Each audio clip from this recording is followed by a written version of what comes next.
தக்காளி நல்லா வதங்கிடுச்சு. அடுத்து காடையை எடுத்து போட்டுருவோம். அங்கே பாருங்க காடை.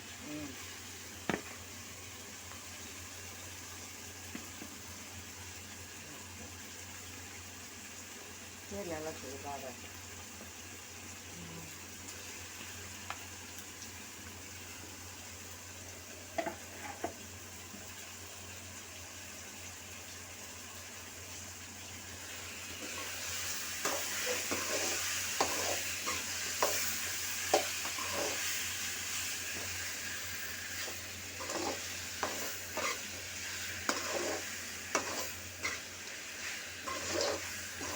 இது நல்லா கொஞ்சம் இந்த மசாலாலாம் உள்ளே ஏறுற மாதிரி நல்லா கொஞ்சம் வதக்கணும்.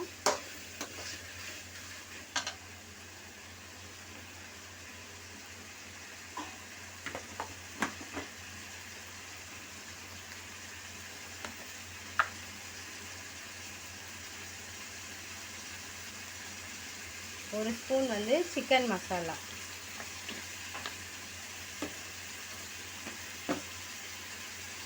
ஒரு ஸ்பூன் வந்து கரம் மசாலா,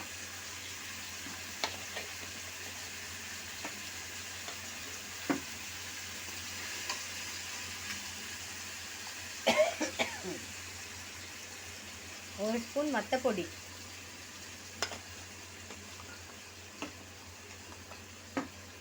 ரெண்டு ஸ்பூன் வந்து மல்லிப்பொடி,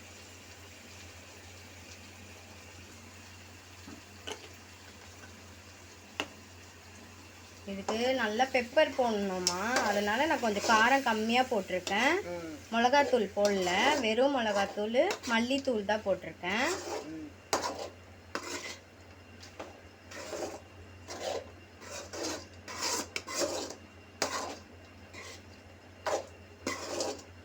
எதுவுமே ஃபஸ்ட்டு செய்கிறப்போ கொஞ்சம் எப்படி இருக்கதான், அதுக்கப்புறம் செய்ய வந்துட்டு நல்லா ஆகிடும். இதே நல்லா தான் இருக்கா, வாசனை மனமாகவும் வருது. எங்கள் சித்தி பாருங்க எப்படி சொல்கிறாங்க. எனக்கு ஒரு போகுது, இல்லைன்னா ஒரு பிடி பிடிச்சிடலாம்.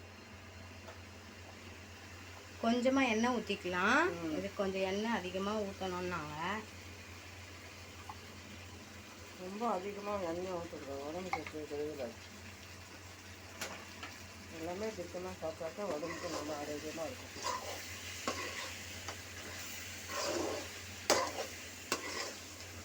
கரெக்டாக வச்சுருந்தா இது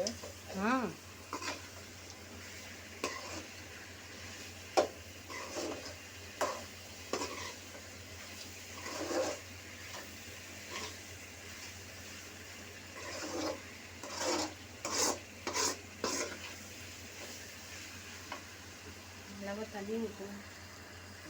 தண்ணி ஊற்றணும், கொஞ்சமாக தண்ணி.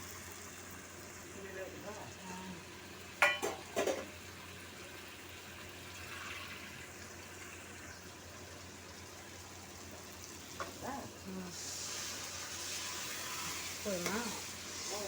நல்லா